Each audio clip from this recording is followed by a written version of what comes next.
병사가 가장 용맹한 진로고 신랑이 걸고 있었습니다. 공군 장군이 공군 한 명을 불러서 하늘의 사나이여 저 깊게 올라가서 꼭대기에 걸어가면 군가를 부르고 뛰어내린다. 실시.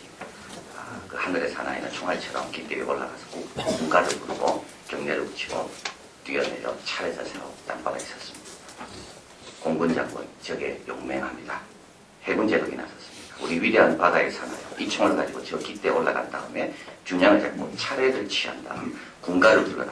그리고 여기 있는 모든 장군에게 경례를 붙이고 뛰어내린다. 실시.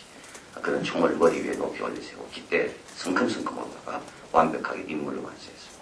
해군 장군 저게 바로 용맹함이죠. 육군 장군 저건 아무것도 아니에요.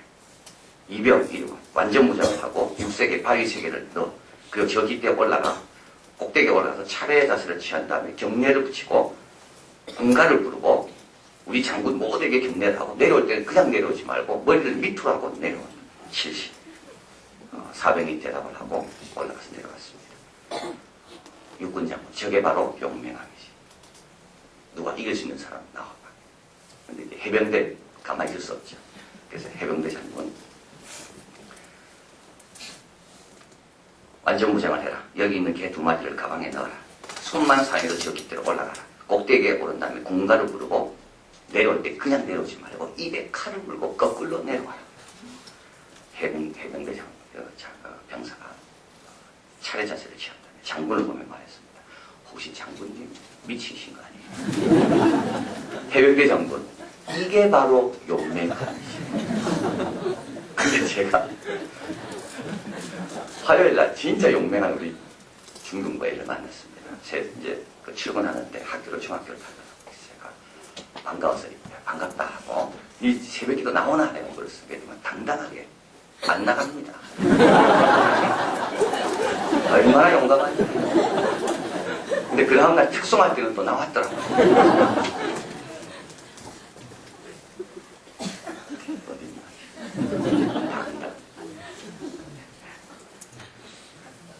사도 바울은 이제 마지막 말을 할 때가 됐습니다. 그의 죽음이 얼마 남지 않은 것을 이제 알고 또 이제 마지막 서신의 마지막 부분에 이제 되고 있는 거죠. 디모데에게 말합니다. 전도해라. 복음을 전해라. 때를 얻든지 못 얻든지 전해라. 내가 하나님 앞에서 엄히 명한다. 선악과를 따먹지 마라. 따먹으면 죽는다. 엄한 명령. 시카 생각했다가 에덴동산 쫓겨난 거 똑같습니다. 전도인의 길을 가라. 때를 얻든지 못 얻든지 전도해라. 이것이 엄한 명령이다. 외과 의사가 수술할 때 때와 장소를 가리면 안 됩니다. 환자가 죽어가는데 이 환자가 원치 않다고 기다립니까? 이 환자가 죽어가는데 내 상태가 좋지 않다고 수술을 미룹니까? 이 환자가 죽어가는데 그러면 때와 장소를 가릴 때가 있고요. 어떤 날 때와 장소를 가릴 수 없는 상황이 있습니다. 사도 바울은 말합니다. 내가 하나님 나라를 두고 산자와 죽은 자를 심판하실 그분 앞에서 너를 엄히 명하는데 전도해라.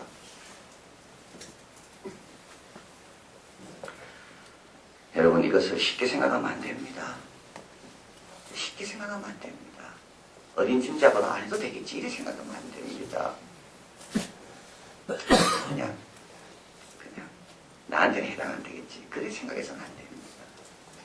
오늘 사도 바울은 이야기합니다. 그분의 심판 앞에서 설 사람들 하나님 앞과 산자와 죽으라 심판하실 그리스도 예수 앞에서 여러분 심판 앞에 설 그날을 생각해 볼 때 주님이 주신 이 명령을 우리 행해야 되는 겁니다. 심판 앞에 우리 예수님 앞에 서는 거죠. 예수님께서 마지막 분부하신 말씀은 땅끝까지 이르는데 증언이 되고 이 복음을 땅끝까지 전하라는 것이 예수님의 마지막 유일한 분부였습니다. 잘 살아라 그것도 아니고 성공해라 그것도 아니고 좋은 대학 가라 그것도 아닙니다. 주님께서 우리에게 분부한 명령은 단 한 가지 내 증인이 되라입니다. 그리고 주님께서는 이제 다시 오셔서 우리에게 물을 겁니다. 너는 얼마나 내 증인의 역할을 잘 감당했는가. 5달란트, 2달란트, 1달란트 주고 떠나간 주인이 반드시 돌아오게 되어 있습니다. 돌아가서 그 주인은 딴 걸 묻지 않습니다. 내가 준 달란트 몇 개 남겼는가? 1달란트 사용하지도 않고 땅에 묻어둔 그 종은 유구무원이라 그랬습니다. 심판 앞에 섰을 때 주님께서 너로 인하여 주님께 돌아온 사람 몇 명이냐? 내가 너에게 직장 준 이유가 뭔지 아냐? 너에게 좋은 머리 준 이유가 뭔지 아냐? 너에게 좋은 가정을 준 이유가 뭔지 아냐? 이 명령 하나 지키라고 준 건데 유구무원이거든. 여러분 마지막 우리는 누구 앞에 설 겁니까? 그리고 오늘은 또 하나님 나라를 두고 또 너에게 명한다고 말했습니다. 그의 나타나실 것과 그의 나라를 두고 엄히 명하노니 여러분 그의 나라가 임할 겁니다. 여러분 너무 이 땅에 미련 두지 마십시오. 마음 두지 마십시오. 일제시대 때요 해방이 될 줄로 알고 준비했던 사람하고 일본의 통치가 영원할 줄 알고 일본에 아부하고 일본에 충성했던 사람하고 해방을 맞이했을 때 다릅니다. 얼마나 수치스럽고 부끄럽고 후회스럽겠습니까? 이렇게 해방이 될 줄 알았으면 내가 좀 더 나라를 위해서 좀 더 떳떳하게 살걸. 일본의 통치가 영원할 줄 알았는데 영원하지 않은 겁니다. 요한계시록에 보면 21장 1절에 또 내가 새하늘과 새 땅을 보니 처음 하늘과 처음 땅이 없어졌고 바다는 다시 있지 않더라. 이 땅에서 중요하게 생각하는 것 주님 임하시면 다시 없습니다. 여러분이 이 땅에 쌓아놓으려고 그렇게 몸부림치면 쌓아놓은 것들 주님 다시 오시면 다시 없는 것들입니다. 근데 우리가 얼마나 거기에 목숨을 걸고 있는지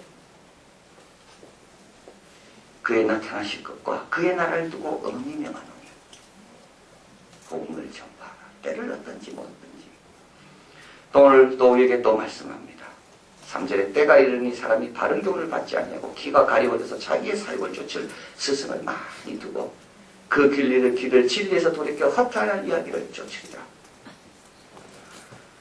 사람들이 이렇게 점점 변해간다는 겁니다. 주위 환경이 좋지 못합니다. 적들은 계속 공작을 하고 있습니다.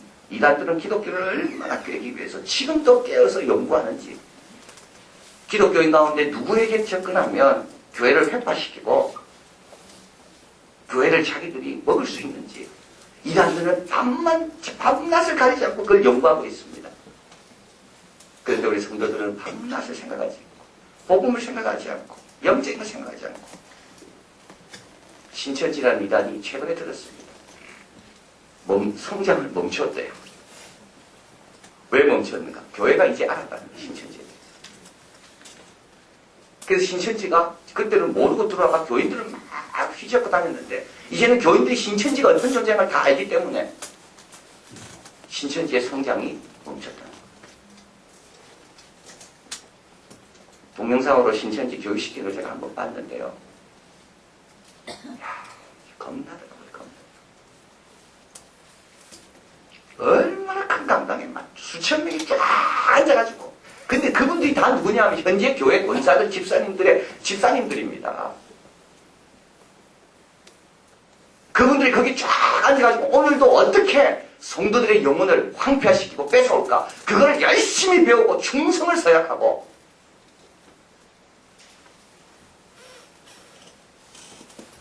이단들이 얼마나 설치됐는지. 이슬람이 노동자로 오지만 선교사로 오는 사람이 더 많다고 그러잖아요. 노동자로 가장에서 와서 선교사로 가서 결혼을 하고 가정을 가지고 그 아이를 이슬람으로 화시켜가고 그래서 한국을 제일 첫 번째 타겟으로 본다. 한국이 무너지면 어디도 무너질 수 있다. 많은 이주 노동자들이 오지만 실제로 돈 벌러 오는 사람도 있지만 어떤 사람은 다 이맘들 철저하게 훈련받은 이슬람 사람들.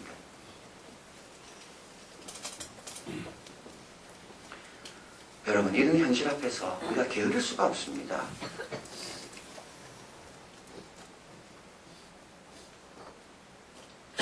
우연히 돌아오지 않습니다. 게으른 자를 통해 역사가 일어나지 않습니다.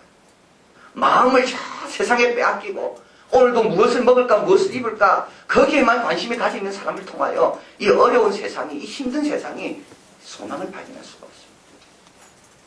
그래서 엄히 명하는 겁니다. 엄히 명한다. 또 떠날 기한이 금방 옵니다. 여러분 세월이 금방 가잖아요. 시간이 금방. 우리 아이들 금방 젊게 큽니다. 찬양하지만 그만큼 또 군대 간다 그럴 거고 또 결혼한다 그럴 거고 금방 우리는 할머니 할아버지가 돼 있는 거예요. 그래서 사도 바울이 이렇게 이야기합니다. 나의 떠날 기약이 벌써 다가왔다. 6절 관제와 같이 내가 부음이 되고, 이 관제라는 것은 식사 마지막에 붓는 의식입니다. 그래서 식사를 다 끝난 다음에 포도주를 땅에 붓습니다. 그러면 이제 우리가 끝났구나, 집에 가야 되는구나, 바로 그 말입니다. 나의 떠날 기약이 가까웠다. 벌써 내가 부음이 되고, 이렇게 빨리 올지 몰랐던 겁니다. 인생이 빨리 갈지 몰랐던 거예요. 여기에 떠날 기약이 된다는 말은 참 멋있는 말입니다. 이제 텐트를 걷는 겁니다. 자, 텐트를 쳐놨다가 이제 다 끝났구나, 이제 텐트를 걷자. 이게 떠날 기약이. 배가 출항하는 것도 짐을 다 뿌린 다음에 다 했구나, 이제 우리 본국으로 돌아가자. 떠날 기약. 소에다 짐을 많이 붙여서 짐을 이제 그 소에다가 이제 수레를 이제 달고 이제 일을 다 한 다음에, 일이 다 끝난 다음에 소의 수레를 풀어줍니다. 이제 소 쉬어라, 끝났다. 이제 그럴 때가 금방 온다는 거죠. 그래서 어떻게 해요?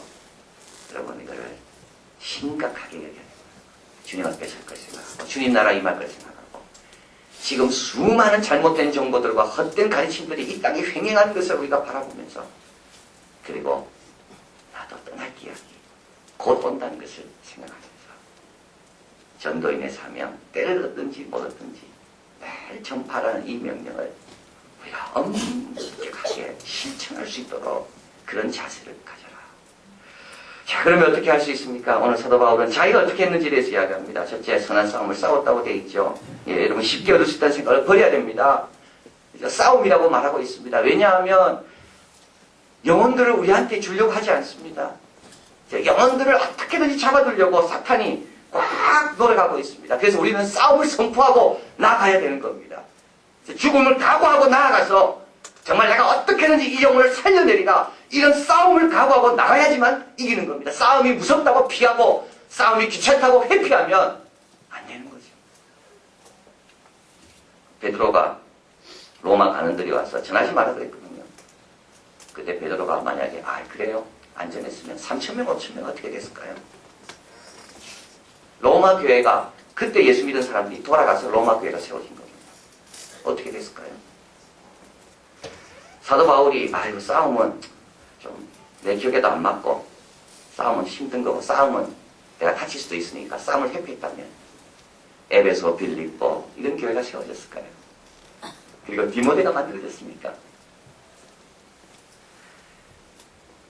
여러분, 싸워야 됩니다. 선한 싸움입니다. 영생을 선물로 줄 수 있도록, 하나님 앞에 받을 수 있도록 싸우는 겁니다. 선한 싸움. 그래서 싸움 앞에 물러서지 않는 겁니다. 그럼 엄한 명령 지킬 수 있습니다. 싸움이라고 두려워하지 않는 겁니다.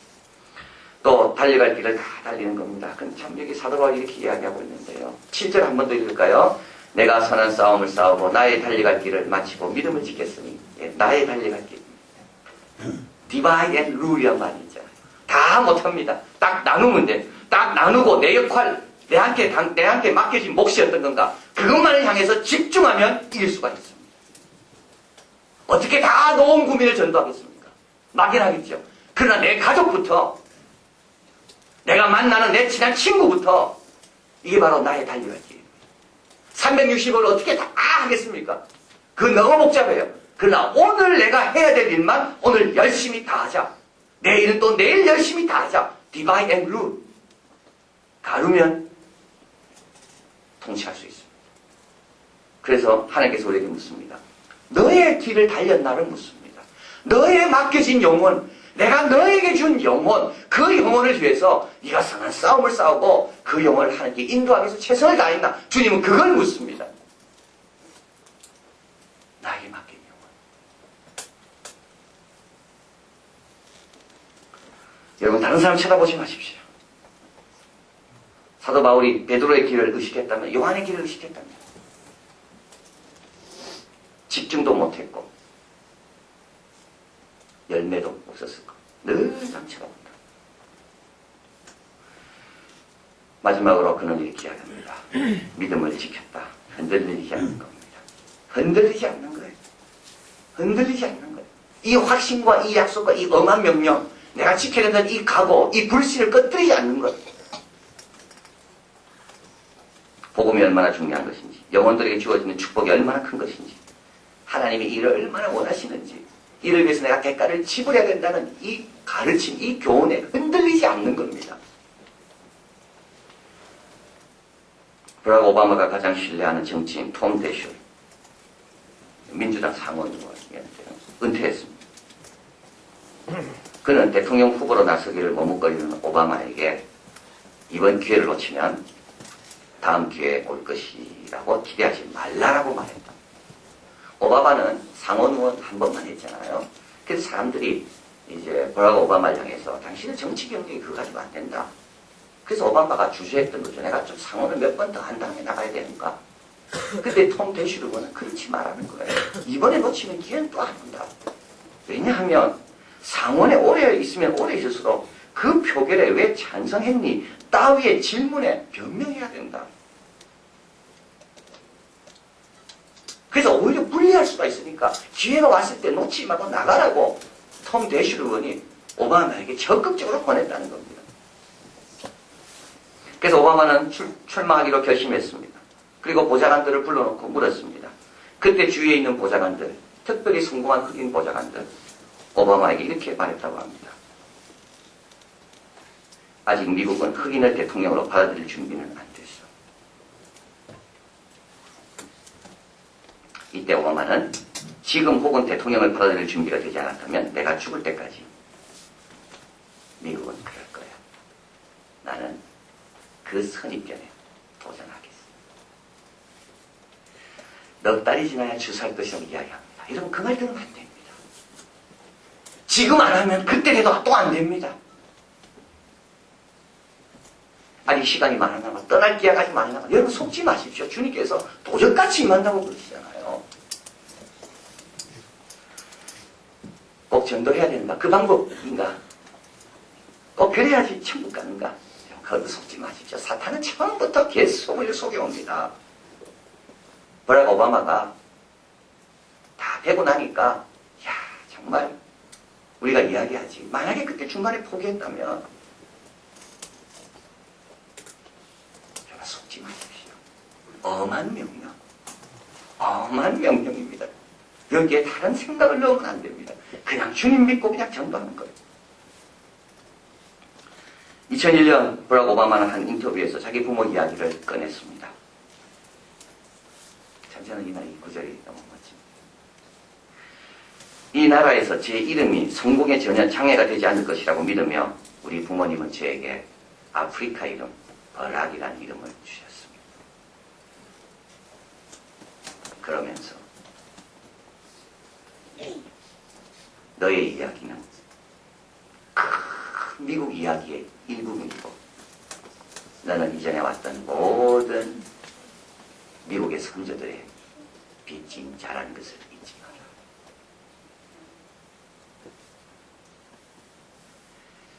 우리의 이야기도요, 이 전도의 이야기도 하나님 역사의 큰 이야기의 한 부분이 되어야 됩니다. 하나님 역사의 큰 이야기는 전도와 싸움과 희생과 순교인데 나의 이야기는 전혀 그와 상관이 없어. 그리고 우리가 어디까지 지금까지 왔습니까? 많은 사람들의 희생과 기도와 헌신에 따라서 우리가 그 빚을 지고 있습니다. 혹시 그 빚을 갚아야 되는 거예요. 우리의 부족, 우리의 연약함 전혀 문제가 안 됩니다. 장애가 되지 않습니다. 만약에 그게 장애가 됐다면 하나님께서 우리를 다르게 지으셨을 거예요. 입이 둔한 모세도 하나님께서 일부러 입이 둔하게 지으신 거예요.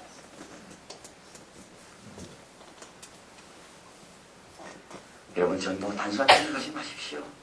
사도 바울은 마지막에 다시 디모데에게 말합니다.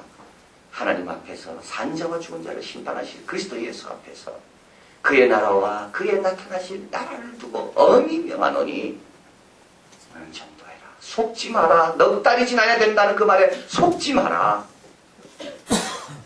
하나님 나라가 임할 때 내가 달려가 맞이할 수 있을 때 주님을 부끄러워하지 마라. 오늘 하루 여러분 전도지 돌려야 되는 분 있습니까? 오늘 하루 잘하시면 됩니다. 오늘 직장에서 누군가에게 뭔가를 해야 됩니까? 오늘 한번 하십시오. 그리고 나에게 맡기신 그분을 향해서 내가 싸움의 각오로 내 자녀를 건져내기 위해서 내가 물이든 불이든 들어갈 그런 각오가 있듯이 하나님의 자녀를 건져내기 위해서 나도 싸움의 각오로 뛰어든다. 이렇게 하다 보면 우리도 주님 언제 오셔도 뛰어가 맞아요. 그리고 주님께서 의의 면류관 부족하지만 참 면류관이 받기에 우리의 의는 너무 부족하지만 그래도 주님께서 이거 잘했다고 의의 면류관을 우리에게 주실 줄을 믿습니다.